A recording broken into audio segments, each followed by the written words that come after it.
আজকে আমার আলোচনার বিষয়বস্তু সিন্ধু সভ্যতা বা হরপ্পা সভ্যতা। এই ভারতের ম্যাপ, এখানে পরপর সভ্যতাগুলোকে কালারিং করা আছে, যেমন লোথাল, মহেঞ্জোদারো, হরপ্পা। আর হরপ্পার আগের যে সভ্যতা সেটা হচ্ছে মেহেরগড় সভ্যতাকে এখানে দেখানো হয়েছে। দেখতে পাচ্ছ যে ম্যাক্সিমামটা ভারতের বাইরে, পাকিস্তান, আফগানিস্তান এইসব অঞ্চলগুলোতে অবস্থিত। তো আমরা আগে কি জানতাম যে আর্য সভ্যতা দিয়েই আমাদের ভারতের ইতিহাস শুরু, কিন্তু এই ভাবনা আমাদের বদলে গেল যখন 1921 সালে দয়ারাম সাহানি হরপ্পা সভ্যতার আবিষ্কার করলেন।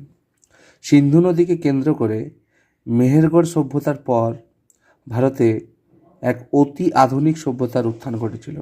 ভারতে কেন, সমগ্র বিশ্বে এক অতি আধুনিক শহরকেন্দ্রিক সভ্যতার পত্তন ঘটেছিল, যার নাম হরপ্পা সভ্যতা। সিন্ধু নদীর তীরে এই সভ্যতার অধিকাংশ জায়গা খুঁজে পাওয়া গেছে বলে একে সিন্ধু সভ্যতাও বলা হয়। এই সভ্যতা পূর্ব পশ্চিমে 1600 কিমি এবং উত্তর দক্ষিণে 1100 কিমি এলাকা জুড়ে বিস্তৃত ছিল।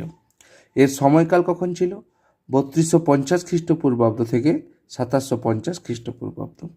সমগ্র বিশ্বের বৃহত্তম সভ্যতা হলো হরপ্পা সভ্যতা। এই সভ্যতার বৃহত্তম কেন্দ্র মহেঞ্জোদারো। এই যে এখানে মহেঞ্জোদারোকে চিহ্নিত করা আছে, মহেঞ্জোদারো। এই সভ্যতার ভারতে অবস্থিত বৃহত্তম কেন্দ্র ধোলাভিরা।